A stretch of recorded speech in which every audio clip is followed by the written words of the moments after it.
پہلے اس ویڈیو کو دیکھو میرے دوستو، اکثر یہ لوگ بدنام رہتے ہیں، لیکن ان کے کارنامے پر بھی تو ایک مرتبہ نظر ڈالو۔ کتنے بچے ہیں میرے اسکول میں؟ 20,000 بچوں میں 600 یتیم، 700 ایسے بچے جن کے والد نے والدہ کو چھوڑ دیا، تو 700 بچے ایسے کہ ان کے ماں یا باپ کو سیریس النس ہے، یا کینسر کے شکار ہیں، یا کڈنیز خراب ہیں۔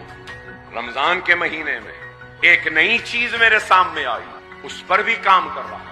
میں نے اپنے اسکول کے سارے یتیم بچوں کو بلایا، ان سب کو عید کے نئے کپڑے دیے، لفافے میں عیدی دی، اور اس یتیم کے سر پر ہاتھ رکھا اور سب کو روانہ کیا خوشیوں کے ساتھ۔ اور پھر ایک 50-100 بچے کھڑے تھے، تو مجھے غصہ آیا کہ میں یتیموں کو بلایا تھا، یہ دوسرے کون ہیں؟ اور غصے میں گیا اور چیخ کر کہا، یتیموں کو بلایا تھا، اگر اس میں کوئی یتیم ہے جس کا باپ مر گیا ہے تو ہاتھ اٹھائے۔ تو صرف 2 اٹھائے 50 میں سے۔ میں نے کہا چلو 2 ادھر آ جاؤ، باقی لوگ کیوں کھڑے ہیں؟ میں نے تو نہیں بلایا تھا نا۔ تو اس میں سے 2 لڑکیاں میرے غصے کو دیکھ کر رونے لگی۔ میں نے پوچھا کیوں رو رہے ہو؟ تو 2 لڑکیاں روتے روتے کہنے لگی، اکبر بھائی ہمارا باپ زندہ ہے لیکن 12 سال ہو گئے، ہمارے باپ نے ہمارا پرسان حال نہیں جانا، 12 سال ہوئے ہم نے ان کو نہیں دیکھا، اس نے ہم کو نہیں دیکھا، ہمارے پاس عید کے لیے کپڑے نہیں ہیں، کوئی نہیں ہے، ہماری ماں گھروں میں برتن مانجتی ہے، ہم یتیم نہیں ہیں لیکن یتیموں جیسی زندگی گزار رہے ہیں۔ میں آگے بڑھ کر ان روتی ہوئی بچیوں کو اپنے گلے لگا لیا اور کہنے لگا، بیٹی مجھے معاف کر دو، میرے غصے کو معاف کر دو، تم فکر نہ کرو، تمہارا باپ اکبر الدین اویسی کی شکل میں زندہ ہے۔ اور ان سب کو بھی بلایا، ان کو بھی دیا۔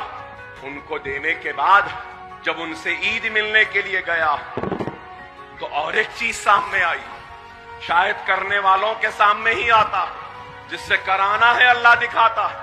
پھر ایک 4-5 بچیاں آئیں اور انہوں نے کہا، ہم وہ بد نصیب ہیں جن کی ماں کا انتقال ہو گئے۔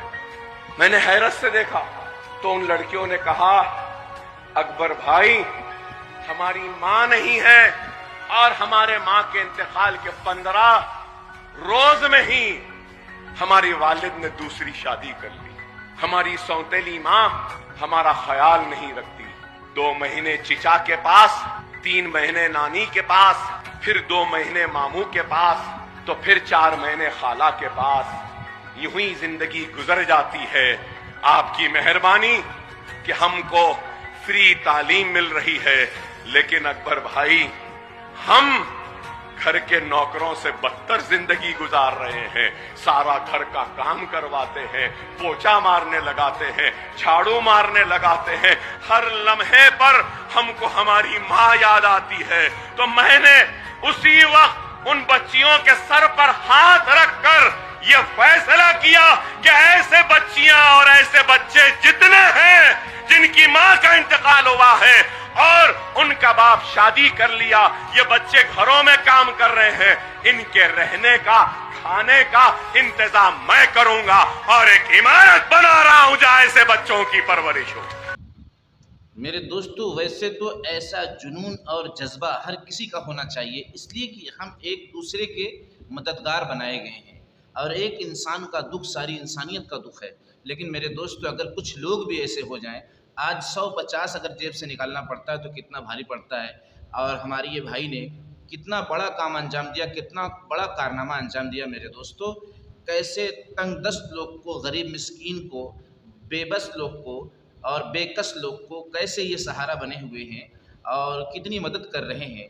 اللہ ان کو دنیا میں بھی کامیاب کرے اور آخرت میں بھی کامیاب کرے۔ اس لیے جس کے اندر بھی جو خوبی ہے اس کو بیان کرنا بھی یہ ہم سب کے رب کا حکم ہے۔ ویسے برائی اور اچھائی تو سارے انسانوں کے اندر ہے، کوئی فرشتہ نہیں ہے، لیکن ان کی خوبی پہ ذرا غور کرو۔ اگر ایسے ہی جذبات ہر گاؤں، ہر علاقے، ہر ضلع میں پائے جائیں تو یہ غریب مسکین جو در در بھٹک رہے ہیں اور حیران و پریشان ہے، ان کی زندگی مشکل ہو گئی ہے، کتنی بڑی آسانی ان کے لیے پیدا ہو جائے گی، کتنی بڑی راحت پیدا ہو جائے گی۔ بہت بڑی تعداد میں میرے دوستوں ویڈیو کو شیئر کرو، چینل سے اس لیے جڑو تاکہ آئندہ بھی اس طرح کی ویڈیو آپ تک پہنچائی جا سکے، اور وہ تعداد جو اندھیرے میں ہے وہ اجالے کی طرف لائی جا سکے۔ کوشش کرنا ہم سب کا کام ہے، باقی کسی کو مصیبت سے نکالنا، کسی کو ہدایت دینا، یہ ہم سب کے رب کا کام ہے۔ السلام علیکم۔